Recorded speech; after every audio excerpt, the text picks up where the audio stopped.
A question that I've been thinking about this week is, why do you own gold? Right? It's a fair question to ask, for me to ask you or for you to ask yourself. And it's not a good enough answer to say, well, RC told me to own it, or this person told me to own it, or this person told me to not own it. You have to understand why you own it, what's behind owning it. And it's a question that you want to be asking yourself and have a very clean answer to, because there are periods of time where your belief or beliefs will be tested. And if you don't fully understand why you own something or follow something or believe in something, then you're going to have a lot of, wobbliness in that belief. So I want to talk about that. But before I do, kind of my thought this week is, has human behavior changed in the last 300 years? And if you think it has changed, and you think humans as a mass group of people have changed a lot in how they behave, and I don't mean going from hunting, gathering to working all day trying to earn money, getting the same result, but has the behavior of mass psychology, has mass psychology for humans changed in the last 30 years, 300 years, 3,000 years? Now, I think the answer is no. And if you think the answer is yes, then that's going to impact whether you should own gold or not. So if you look at the screen here, I use this image a lot, and this is an image of the Dow Jones going back to about 1915, updated, just around present day. And if you notice, there's some green columns and some red columns. Well, let me just add in some arrows to help your brain figure out what the Dow Jones did during that time period. And so you can see there were periods where the Dow Jones went up, and there were periods where the Dow Jones went sideways or down. Well, when they went up, mass psychology, humans as a group were operating and thinking and behaving very differently from when you see those red columns and you see the price of the Dow Jones going down or sideways. So let's talk about what this image is actually showing. And to me, what this is showing is an image of mass psychology, of human behavior, of hundreds of millions of people behaving as a group. And when you see the green line going up, let's just take here 1982, right, to the year 2000, you'll notice it starts with a 6 and it ends with a 42. Well, back in 1982, people, hundreds of millions of them, were willing to pay $6 for $1 of annual lifetime income. So they pay $6, and every year they get $1 for the rest of their lives. So that means it will only take them about 6 years to get their money back, not adjusting for inflation. And from 1982 to the year 2000, people were starting to say, well, I'll pay $7 for that $1 of annual income, then 8, then 9, 10, 20, 30, 40, 42. So here we go back in time to the year 2000, when the mass behavior was saying, look, I'll pay $42 to get $1 every year for the rest of my life. So not even bringing in inflation, if you pay $42 to get $1 every year, that means it's going to take you at least 42 years. But really, it's going to take you about 60 years to get your money back, because you have to adjust for inflation.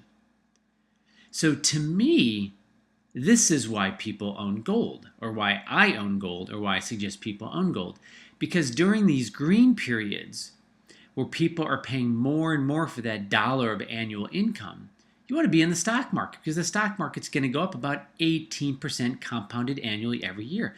That means your money's going to double about every 4 years, right? Just like it happened back in the beginning of the 20th century, between about 1945 to 1965, between 1982 to the year 2000.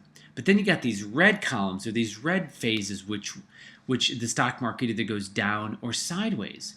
And notice what happens back here in 1929 to 1945. People said, hey, I'll pay $28 to receive $1 every year for the rest of my life. And then they kept lowering what they were willing to pay for it until it got down to about $9. And then, guess what? People said, I'll start paying more, until it got to 22.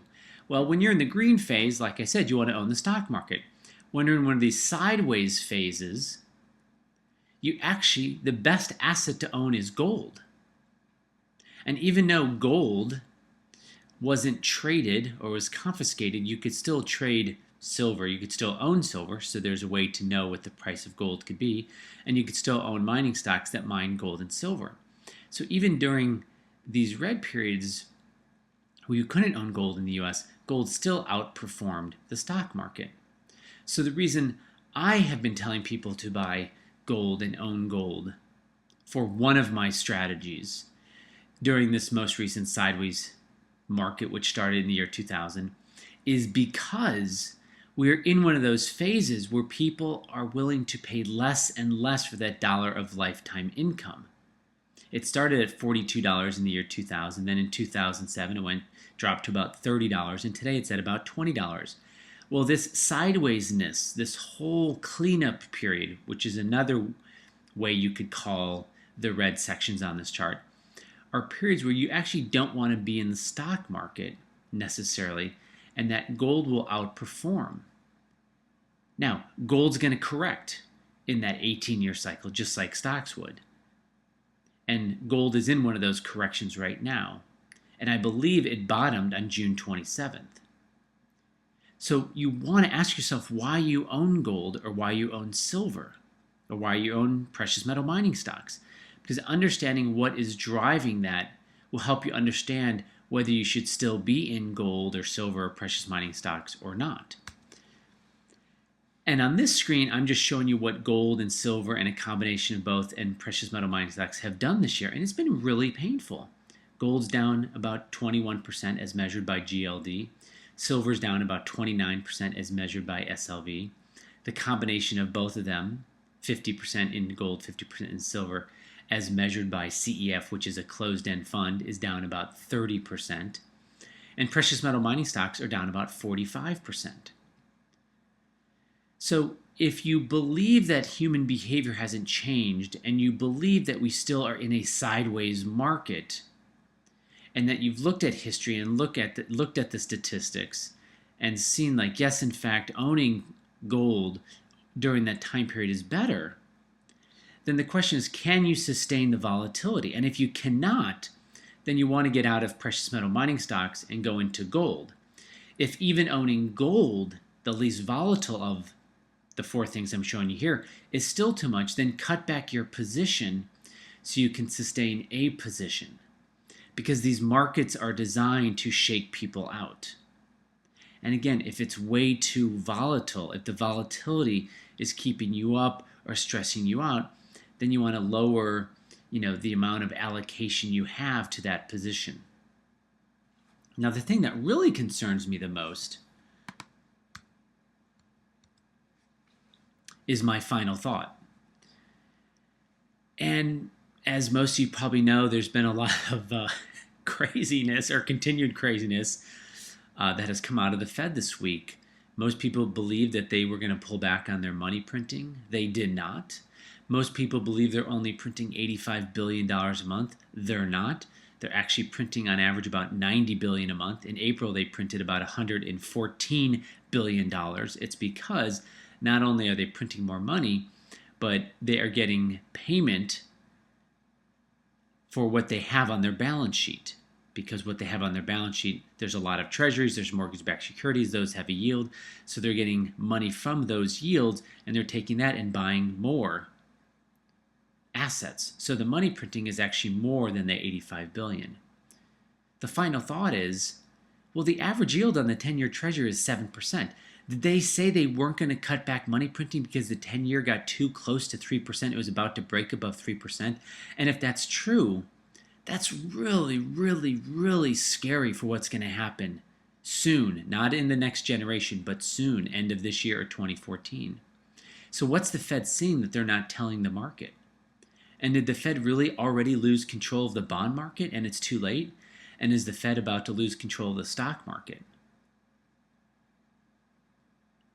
These are really scary things to think about.